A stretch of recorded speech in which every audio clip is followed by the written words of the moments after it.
Good morning, and welcome back to our Newman Lumen series. My name is Allison Palhees, and I am the Multi-Faith Coordinator for the Truett Center for Religious and Spiritual Life Center at Elon. It is my pleasure to put together this series, and I join you today from the sacred space, which I hope will be filled with many of you next year. I have much longed for folks to be sitting here listening to our invaluable speakers as we share on the theme Bridging to Hope. And today is a day like none other. It is my pleasure to introduce my colleague and dear friend, Jan Register. Jan is the administrative assistant at the Truett Center for Religious and Spiritual Life here at Elon and has been here since November of 2011. She graduated from UNC Chapel Hill with a degree in journalism and has held various positions from director of the legal department at what is now LabCorp and a business administrator for a dental office. Jan also has a long history with Elon as both of her parents worked here in the 70s and 80s. Her mother, Barbara Sharp, worked in security, and her father, Bill Sharp, held many roles from the director of publications to the director of student activities and the first full-time chaplain preceding Richard McBride. Jan and her husband Robert live in Burlington and have 3 wonderful children. And Jan talks all the time about how this is truly her dream job, and our students would say that she is one of the greatest gifts that the Truett Center and Elon could have asked for.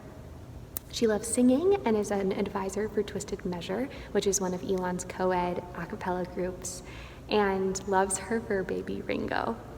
So without further ado, here is Jan Register. Good morning.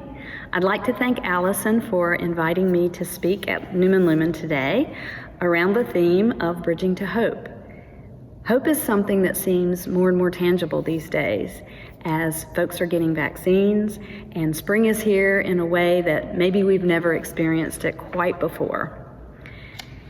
Hope is something I've learned a great deal about from my good friend, retiring chaplain Jan Fuller. I have been fortunate throughout my life to have very many wise and wonderful female mentors, and Jan tops the list. 10 years ago, I applied for a job at Elon on a whim. I loved the job I had at the time, but I wanted something that maybe helped me to live my life on purpose.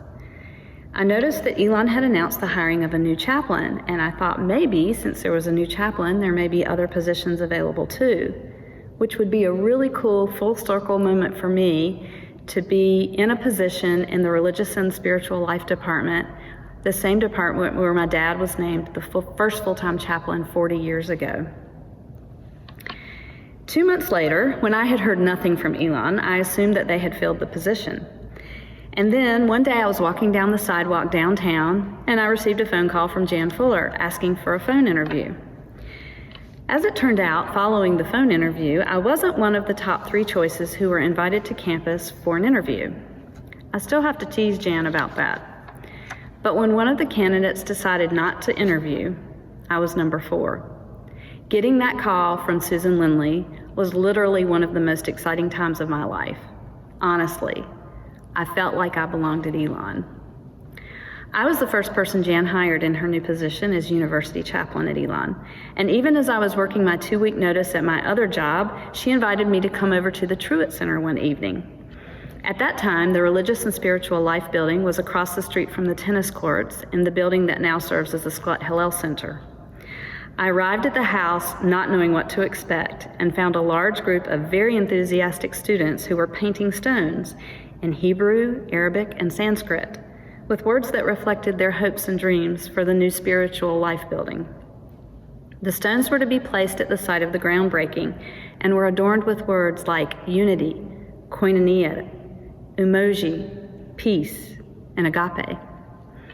I sensed that something really special was happening in that Truett Center kitchen, and I was right. I have so many favorite memories of the last 10 years as Jan Fuller and I and so many others worked to create the multi-faith vision of Doug and Edna Noyles, who created the Truett Center Endowment in memory of Edna's mother, Vera Richardson Truett. There are many special moments to reflect upon. When the construction of the Newman Lumen Pavilion was underway, Jan Fuller pulled on a hard hat, jumped on a crane, and was lifted to the top of this room, the sacred space, to place a graphic in the oculus. The The graphic was a picture of the symbols of all the major faith traditions of the world, and we had created it together. It remains in the oculus to this day, the first blessing on this building. The following 2 months, every Tuesday during college coffee time, we would accompany a small group of folks from one of these faith traditions, form a circle right outside here, outside the construction site, and watch as the building was blessed in that particular faith tradition. For the first time in my life, I had Jewish, Buddhist, Muslim, and atheist friends. It was such a special time. You can imagine my excitement when I had only been at Elon a few months and Jan Fuller called me into her office to ask for my assistance in creating a new Elon tradition. We talked about gathering all of the Hindu students that we could find on campus to chat about the possibility of doing the Holi celebration. Jan explained to me that Holi commemorates the beginning of spring after a long winter. This is something I can really relate to. She then told me that it involves folks throwing colored paint at each other. My immediate reactions were this: can we do that? Won't we make a mess? Will anybody come? As usual, Jan was thinking in her creative coloring outside of the lines way, and I was coming up with all the reasons it wouldn't work. It worked. Holi is a beloved tradition and one of my favorite times of year, and we actually just celebrated it last Friday. Other favorite memories are the dedication of the Newman Lumen Pavilion in May of 2013, where also in this very room, we shared red string with all of the participants. Red is the color of joy in Asian traditions, and the string symbolized a thread that connects us all together. We said blessings together, held the string, and then we cut the string so each person could take a piece as they left the space. Jan and I have had so much fun over the years, working on Festival of Holiday Lights, Interfaith Baccalaureate, and Turning 21. One time, we were almost hopelessly lost on a mountain together in Salt Lake City when we went hiking during a break in the Parliament of World Religions conference, and we stood beside each other holding candles in silence and solidarity with our Muslim friends at the Burlington Mosque following violence against the Muslim community. Jan and I have been honored to spend hours with students, faculty, and staff listening to stories of crisis and lack of resources. And then Jan and I have spent hours ourselves together discussing how we can ease these situations through the assistance of the Chaplain's Discretionary Fund. This is such a gift to our community. To witness gratitude and relief in the eyes of persons who have lost all hope is not only humbling, but also an affirmation of the love and support of our Elon family. Jan is a gifted orator. I am always fascinated listening to her deliver a prayer or lead a vigil or speak to a gathering of friends to process the loss of a member of our Elon family.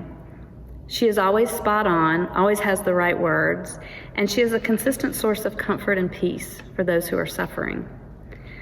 One of our most solemn times together was spent packing up the belongings of a young Elon student who took his own life. I have to admit, I was barely holding it together. Both of us were naturally thinking of our own sons.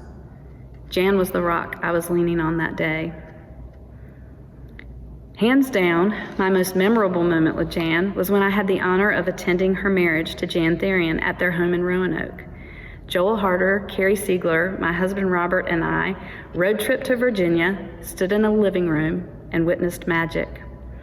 At that moment, the Jans were no longer two people who worked together at the Truett Center, but two people who committed to love each other for the rest of their lives.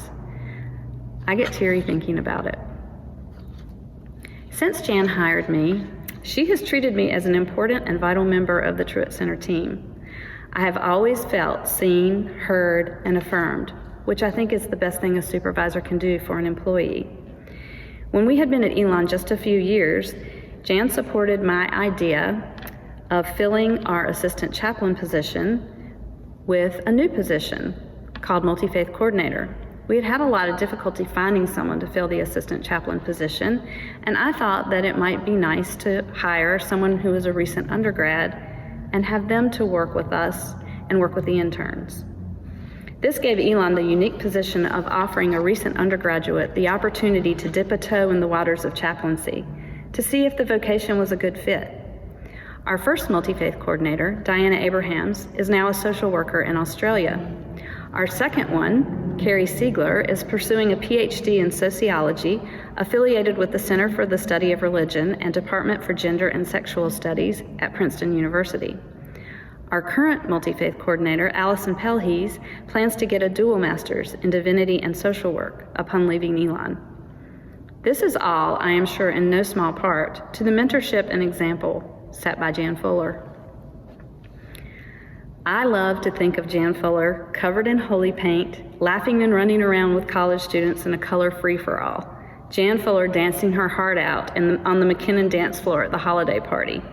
Jan Fuller wearing her sparkling bling. Jan Fuller mourning the loss of her beloved father and helping me through the loss of mine. Jan Fuller proud of her mom Frances and her incredible writing successes. Jan Fuller taking charge of the toughest situations. Jan Fuller's hearty laugh bounding into the Newman Lumen lobby from her closed office door. Laughter always filled with promise and with hope. Jan's resiliency in the face of adversity gives all of us hope. She grew up in Lebanon, the daughter of Baptist missionaries who owned a publishing house that produced Christian Arabic literature. As a child, she lived through 4 Middle Eastern wars, one time spending 4 months in a hallway, along with her family of 7. I remember Jan telling me that her mother's takeaway from that time in their lives is that you should never leave the office without 6 months' worth of work, in case you don't make it back for a while. Jan's life has been marked significantly by loss. She lost a close childhood friend and her husband due to violence and war, and she also lost a daughter. Jan's adopted son, Sam, was abandoned as an infant and presumably left to die in a broken-down, burnt-out house in Lebanon. Townspeople discovered the baby crying and took him to the hospital, who then contacted the local missionaries, Jan's parents. Jan and Sam, her son, made a very special trek back to Beirut a few years ago to reconnect with folks who were part of Sam's early life and help to form their amazing story of love and perseverance. Moving ahead to her time here, Jan found out a month before she came to Elon that she had to have serious eye surgery, which delayed her arrival by 2 months. Recently, Jan quoted Elizabeth Kubler-Ross in one of her weekly reflections. "The most beautiful people we have known are those who have known defeat, suffering, struggle, loss, and have found their way out of the depths. These persons have an appreciation, a sensitivity, and an understanding of life that fills them with compassion, gentleness, and a deep loving concern. Beautiful people do not just happen." Through all that Jan has experienced, she is resilient and reflective, not allowing the events of her life to claim her, but rather to shape her into the complex, beautiful human she is. Such an example of hope for all of us. Jan has built the multi-faith program at Elon to one that is recognized nationally for its achievements, and with that she leaves behind quite a legacy. She has been determined in her efforts to hire the best personnel and to create programs and events that will further the Edna Truitt Noyes and Doug Noyes' vision to encourage students to honor the spiritual dimension of life, respect religious and cultural differences, to deepen and explore their faith traditions and worldviews, to embrace the present responsibly and the future with hope, and to live the principles they value. I get cold chills thinking about that mission and knowing that is something Jan Fuller created at Elon, and I was fortunate enough to be a part of it all. If you have ever paid close attention to Jan when she gives a benediction, it is always the same, because I believe it is a mantra for her life and a great word of hope for all of us. And so I will close with it today. And now, may you accept life as a gift and live life as a way of giving thanks. Thank you.